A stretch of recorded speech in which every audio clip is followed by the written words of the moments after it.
শুভেচ্ছা থাকিল সজল ফাউণ্ডেশ্যনৰ ফালৰ পৰা আৰু সাংবাদিক ভাইসকলেও আপোনালোককো আন্তৰিকভাৱে শুভেচ্ছা জ্ঞাপন কৰিলোঁ।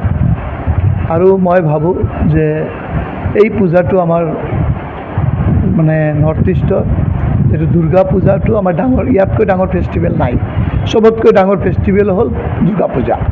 তো এই পূজাটো যাতে আমি চবেই আনন্দৰে, চবেই মিলা প্ৰীতিৰে আমি চবে এজন আনজনক সহায় সহযোগিতা আগবঢ়াই যাতে পূজাটো ভালদৰে আমি উদযাপন কৰিব পাৰোঁ। আৰু মই ভাবোঁ যে আমাৰ চবৰ দায়িত্ব আছে, সমাজৰ দায়িত্ব থকা ব্যক্তিসকল যাতে পূজাৰ টাইমত বহুত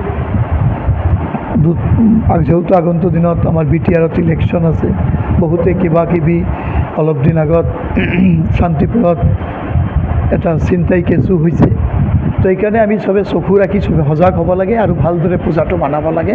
আৰু যাতে পূজাৰ টাইমত বিশেষকৈ আমাৰ ল'ৰা ছোৱালীসকলক মই অনুৰোধ কৰোঁ যাতে চবে আমি নিজে নিজে দায়িত্ব লৈ পূজাটো এটা আনন্দৰ দিন, তাত আমি বেলেগ কিবা নহয়, আনন্দ ফূৰ্তিৰে আমি পূজাটো কটাব লাগে। আৰু পূজাৰ টাইমত এটা বস্তু মই দেখা পাইছোঁ যে চবে মানে নিজৰ হুচত নাথাকি পেলাই বহুত ইয়ং ল'ৰা ছোৱালীবিলাকে বহুতে এক্সিডেণ্ট কিবা কিবি হৈ থাকে।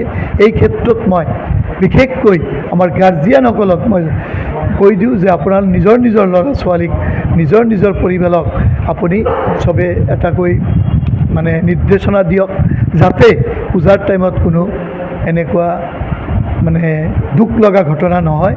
তাৰ কাৰণে মই গোটেই অসমবাসী ৰাইজক মই অনুৰোধ জনাইছোঁ আৰু লগে লগে মোৰ ফালৰ পৰা মই আকৌ এবাৰ দুৰ্গা পূজাৰ আন্তৰিক শুভেচ্ছা জনাইছোঁ। ডিষ্ট্ৰিক্টত মানে পূজা মণ্ডপ কৰিব বুলি এটা সংবাদ পোৱা হৈছে, আপোনাৰ সমষ্টিটো আহিব নেকি? আমাৰ মুখ্যমন্ত্ৰী মহোদয় এইবাৰ দুৰ্গা পূজা আৰু খালি আমাৰ কোকৰাঝাৰ বুলি নহয়, চিৰাং গোসাইগাঁৱতো অহাৰ কথা আছে। এতিয়াও চিডিউলটো একদম একজেক্টলি ফাইনেল হোৱা নাই, অহাটো খাটাং। তো মুখ্যমন্ত্ৰী মহোদয় অহাৰ লগে লগে আমাৰ ইয়াত পূজাৰ এটা জোচ উৎসাহ, BTRৰ মাজত এটা আনন্দৰ উৎসাহ আহি গৈছে। আৰু ৰাইজে মানে চবৰ ভিতৰত যে পূজাৰ এটা বেলেগ জোচ আহি গৈছে। আৰু মই ভাবোঁ যে আমাৰ জনপ্ৰিয় মুখ্যমন্ত্ৰী মানে কৰ্মদক্ষ মুখ্যমন্ত্ৰী, মই ভাবোঁ এখেতে এনেকুৱা এজন মুখ্যমন্ত্ৰী গোটেই ভাৰতবৰ্ষৰ ভিতৰত 10জনৰ ভিতৰত এজন, আৰু 10জন মানে মুখ্যমন্ত্ৰীৰ ভিতৰত নহয়, 10জন মানুহৰ ভিতৰত এজন। আৰু এখেতে ইমান ফেমাছ, ইমান পপুলাৰ মানুহ, আমি গৰ্বিত আৰু আনন্দিত যে এনেকুৱা এজন মুখ্যমন্ত্ৰী আমি পাইছোঁ, যে অসমৰ পৰা প্ৰথম যে আমি এনেকুৱা এজন মুখ্যমন্ত্ৰী পাইছোঁ। তো মই বুলি নহয়, আমাৰ গোটেই অঞ্চল BTRবাসীৰ ৰাইজত মুখত হাঁহি গৈছে যে মুখ্যমন্ত্ৰী মহোদয় আহি আছে।